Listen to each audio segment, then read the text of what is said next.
Assalamualaikum warahmatullahi wabarakatuh. Balik lagi di alur cerita buku harian seorang istri untuk episode malam ini 14 Maret 2022 hanya di SCTV 1 untuk semua. Di episode selanjutnya terlihat Tante Merlin yang akan dimasukkan ke kolam buaya. Tiba-tiba Pak Jos menerima video callan dari Naura putrinya.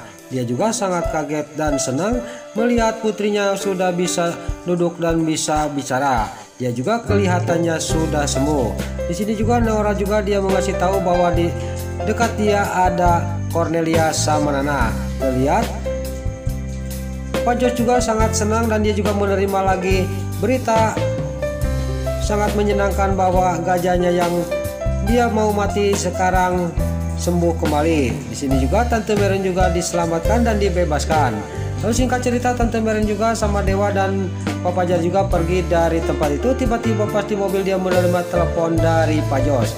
Lalu Pak Jos juga ngomong kepada Pak Fajar dia pengen ketemu sama Cornelia karena dia mau bilang terima kasih karena anaknya Naura bisa sembuh gara-gara dia. Singkat cerita di sini Pak Jos juga ketemuan sama Cornelia. Lalu keesok harinya di sini Dewa sama Nana juga dia masih teringat waktu pengacaranya Buana dikeroyok oleh begal itu. Dia juga akan langsung melaporkan ke kantor polisi. Lalu di sini Dewa juga sampailah ke kantor polisi dan sampai ke kantor polisi di sini Dewa juga langsung mengatakan dan melaporkan bahwa pengacara Buana dia dibegal oleh orang yang merebut tasnya dia. Dia juga menceritakan semuanya dan ciri-cirinya juga Dewa juga menceritakan kepada polisi. Tapi di sini Dewa juga mengatakan kepada polisi, pokoknya rahasiakan identitas saya, kata Dewa kepada polisi. Singkat cerita Dewa juga sudah melaporkan hal itu. Dia juga langsung pergi untuk menuju ke Junior Garden. Lalu di sisi lain di Junior Garden di sini si Tony dia yang lagi membuat jebakan untuk menjebak Dewa. Dia juga kelihatan Dewa sudah mau sampai ke Junior Garden. Dia juga langsung menelepon anak buahnya yang membuat jebakan di dekat Junior Garden. Singkat cerita anak buahnya si Tony juga sudah beres membuat jebakan dan gak lama kemudian mobil Dewa juga sampai ke tempat Junior Garden. Dia juga langsung turun dari mobilnya. Pas dia berjalan sama Nana, dia tiba-tiba masuk ke perangkapnya si Tony. Dia juga masuk lubang itu. Lalu Nana juga menjerit karena suaminya masuk lubang itu karena dia masuk kena jebakan si Tony. Sini terlihat Dewa juga sangat kesakitan dan Nana pas dia menjerit tiba-tiba gak lama kemudian datanglah anak buahnya si Tony memegang Nana dari belakang. Nana juga berteriak-teriak minta tolong kepada Dewa dan terlihat Nana juga sama anak buahnya si Tony dibawa dari tempat itu. Pas mau dibawa dari tempat itu tiba-tiba dihadang oleh orang-orang yang bertopeng tengkorak emas. Di sini terlihat orang itu juga langsung menghajar anak buahnya si Tony. Terjadilah perkelahian di sini antara anak buahnya si Tony sama orang yang bertopeng bertangkorak emas itu. Singkat cerita anak buahnya si Tony juga bisa dikalahkan dan mabur dari tempat itu. Lalu orang-orang bertopeng itu dia menolong Dewa dari lubang itu dan diangkat ke atas. Lalu pas ke atas Dewa sangat marah. Dia juga ingin tahu siapa sebenarnya orang yang dibalik topeng itu, tapi orang itu tidak mengatakan. Lalu Dewa juga mengusir orang-orang yang telah menolong dirinya. Lalu anak buahnya Panopal juga orang yang bertopeng juga dia di sini menelpon Panopal. Panopal yang ada di rumah dia menerima telepon dari anak buahnya dan di sini anak buahnya juga menceritakan semuanya kepada Panopal. Lalu terlihat anak buahnya juga disuruh oleh Panopal pokoknya sekali-kali dikasih pelajaran Dewa itu, kata Panopal kepada anak buahnya. Di sini Panopal juga sudah menelpon anak buahnya dan dia juga menyuruh supaya dia sekali-kali mengasih pelajaran kepada Dewa karena Dewa tidak mau ditolong oleh dirinya. Lalu anak buahnya Panopal juga dia akan melaksanakan apa yang diperintahkan oleh Panopal. Kalau di sisi lain terlihat Dewa juga sampailah ke Junior Garden dan di sini lagi diobatin oleh Nana karena dia masuk kena lubang, yaitu kena jebakannya si Tony. Tapi Nana sangat kaget melihat mukanya Dewa sangat pucat. Lalu Nana juga memegang pipinya Dewa, tapi Dewa tidak terus terang bahwa dia punya penyakit. Lalu di sisi lain di rumahnya Neratu sangat cemas karena pengacaranya belum datang-datang. Gak lama kemudian datanglah Sukati.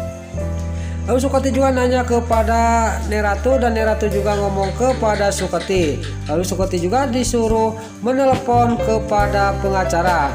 Lalu Sukati juga dia telepon pengacara, tapi sangat kaget Sukati karena yang mengangkat adalah istrinya.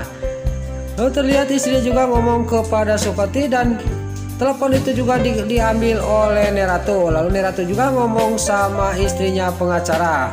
Lalu pas di sini istrinya pengacaranya juga dia mengasih alamat dan di mana dirawat pengacara itu. Singkat cerita, Neratu juga sudah nelpon istrinya pengacara, dia juga langsung mau berangkat untuk menuju ke rumah sakit. Pas mau berangkat tiba-tiba datanglah para buana.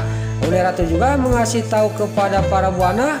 Para buana sangat kaget karena dia tidak menyangka bahwa orang suruhan dia itu malah membuat pengacara jadi koma. Di sini terlihat para buana juga sangat kaget dan dia juga sangat cemas. Pas dia mau berangkat mengikuti Neratu, tiba-tiba datanglah Silvia sama si Broko Kroni. Lalu di sisi lain di rumah sakit, istrinya pengacara yang lagi menunggu suaminya, tiba-tiba datanglah Neratu sama Sukati dan disusul lagi oleh para buana dan Livia dan si Broko Kroni dan Sukati. Di sini juga terlihat pengacaranya buana juga sangat mengkhawatirkan, dia juga masih belum sadar, masih koma, dan terlihat para buana dalam batinnya sangat cemas dan dia juga ngomong kepada istrinya, "Ibu harus sabar ya," kata para buana kepada istrinya. Tapi istrinya di sini sambil marah dia, "Saya tidak akan sabar. Saya pokoknya harus mau diusut masalah ini, harus ketangkap basah orang yang telah membuat suami saya kayak gini," kata istrinya pengacara itu. Lalu Neratu juga dia ngomong kepada istrinya, "Saya mendukung," kata Neratu. Lalu terlihat para buana sangat kaget dan dia juga tambah dia cemas karena dia akan dimasukkan lagi ke jalur hukum masalah perbuatan anak buahnya. Gak lama kemudian datanglah polisi. Lalu polisi juga di sini ngomong kepada istrinya pengacara dan dia juga mengatakan semuanya, dan saya juga sudah menerima laporan dari seorang saksi yaitu Dewa Buana.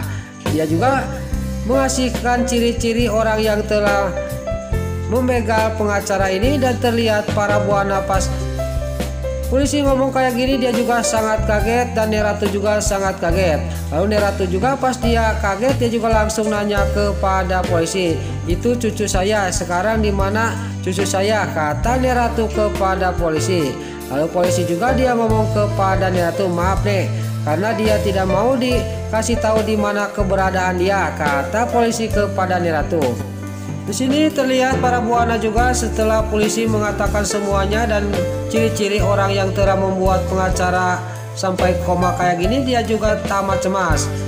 Besar kemungkinan di sini detik-detik kejahatan dan kebusukannya para buana segera akan terbongkar. Nah, itulah alur cerita buku harian seorang istri untuk episode malam ini 14 Maret 2022 hanya di SCTV 1 untuk semua. Sebelum Mimin pamit, yuk kita doakan para pemain dan kru BSI semoga diberi kesehatan, dan jangan lupa kita doakan sinetron buku harian seorang istri supaya bisa bertengger di rating nomor 1. Amin.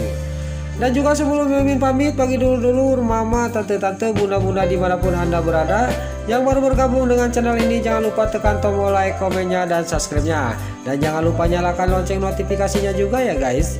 Dan juga sebelum Mimin pamit, Mimin mohon maaf kalau ada salah-salah kata dan kata-kata Min Balelo Lobati Soledad karena Mimin terus ngebudah. Mimin mohon maaf. Sekarang Mimin pamit. Wassalamualaikum warahmatullahi wabarakatuh. Salam sehat selalu dimanapun Anda berada. Terima kasih.